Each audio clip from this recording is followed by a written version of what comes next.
When I first bought the 60 acres of untouched timberland in the shadow of the Blackwood Ridge, I wasn't looking for a fight.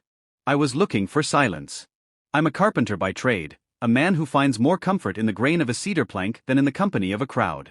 My plan was simple: build a modest cabin, enjoy the creek that bisected the property, and live out my years away from the suffocating buzz of the city. For 3 years, it was paradise. I spent my mornings clearing brush and my afternoons framing the house that would become my legacy. But paradise has a way of attracting people who want to own a piece of it without understanding what it actually takes to maintain it.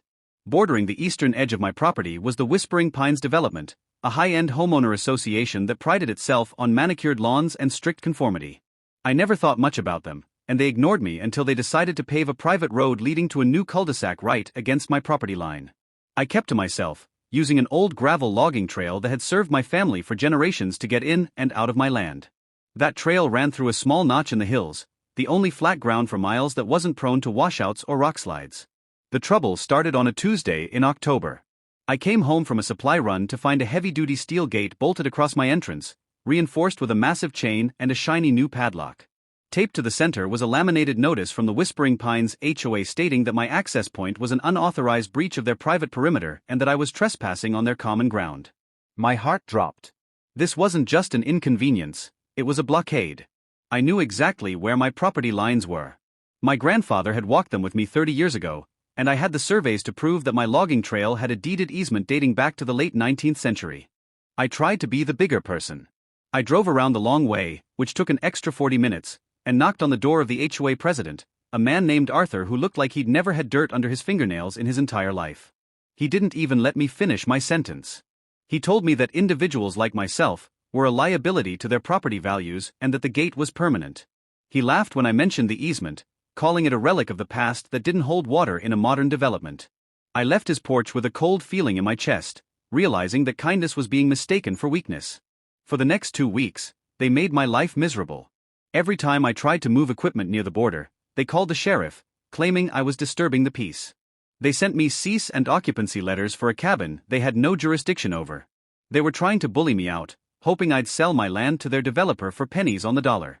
But what Arthur and his board of directors hadn't done, what they had completely failed to do in their arrogance, was a title search on the ground beneath their own feet. See, the geography of our mountain is tricky. To get to Whispering Pines, there is only one way in and one way out. It's a winding asphalt road that snakes up the ridge. About a half-mile stretch of that road, the part that crosses the narrowest point of the valley floor, was built 40 years ago on a handshake agreement between the original developer and the previous owner of my land. When I bought the property, that agreement wasn't just a handshake anymore. The land the road sat on was part of my deed. The HOA didn't have an easement for their main entrance. I, however, had a very clear, legally binding easement for my logging trail. I spent a week in the county records office, making sure I wasn't crazy. I had the original maps, the transfer of titles, and the tax records. By the time I was done, I had a stack of papers that could sink a ship. I didn't go back to Arthur's house. Instead, I hired a crew and a surveyor. On a Monday morning, while the residents of Whispering Pines were heading to work, we began work on my own property. We didn't touch their gate. Instead, we started right at the edge of the asphalt where the main road crossed onto my land. I had the crew install a series of heavy concrete bollards and a massive, industrial-grade sliding gate of my own. I wasn't blocking them in because I was a mean man. I was securing my private property against unauthorized transit, using the exact same language they had used in their letter to me. Within an hour, the first line of SUVs was idling at the gate. By noon, the sheriff was back, but this time, he was looking at my paperwork. He looked at the map, then at the road, then back at me. He gave a slow nod, turned to the gathering crowd of angry homeowners, and told them there was nothing he could do. It was a private civil matter on private property. The look on Arthur's face when he arrived was something I will never forget. He was red-faced, screaming about lawsuits and kidnapping. I just stood there, leaning against my truck, and handed him a copy of my deeded easement for the logging trail. I told him quite calmly that as soon as my gate was cleared and my access was restored, we could talk about a lease agreement for the 50 feet of road they were currently parked on. Until then, I told him, it seemed we were both stuck. The standoff lasted 3 days. Some of the residents were furious at me, but more were furious at the HOA board for their incompetence. They had to park their luxury cars at the bottom of the hill and hike up to their homes with groceries. It was an absolute circus. On the third night, I heard the sound of a grinder.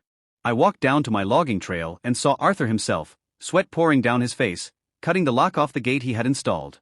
He didn't say a word. He just dropped the chain and walked away. The next morning, we reached a formal agreement. They signed a perpetual, irrevocable easement for my trail, paid for the legal fees I'd incurred, and issued a formal apology to be distributed to every member of the association. In exchange, I gave them a long-term lease for the road at a nominal fee, with the condition that they would never again interfere with my land or my peace. I could have been crueler. I could have charged them thousands or kept the road closed indefinitely, but that wasn't the point. I didn't want their money, and I didn't want to be their enemy.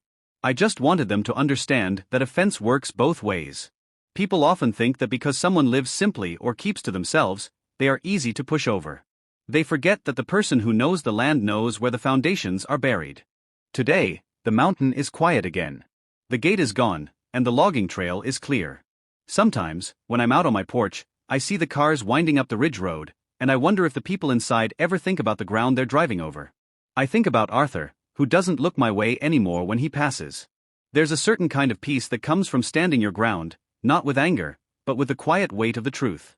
I learned that you don't need to shout to be heard, you just need to know exactly where you stand. And out here, where the pines whisper and the creek runs cold, that knowledge is the only thing that truly belongs to you.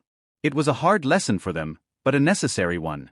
We all share this mountain, but respect isn't something you can mandate in a contract or buy with a zip code. It's earned in the dirt, one boundary line at a time.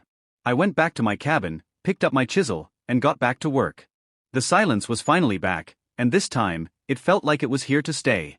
It's funny how a single piece of paper can change the way an entire community looks at a man, but then again, a house is only as strong as the land it's built on.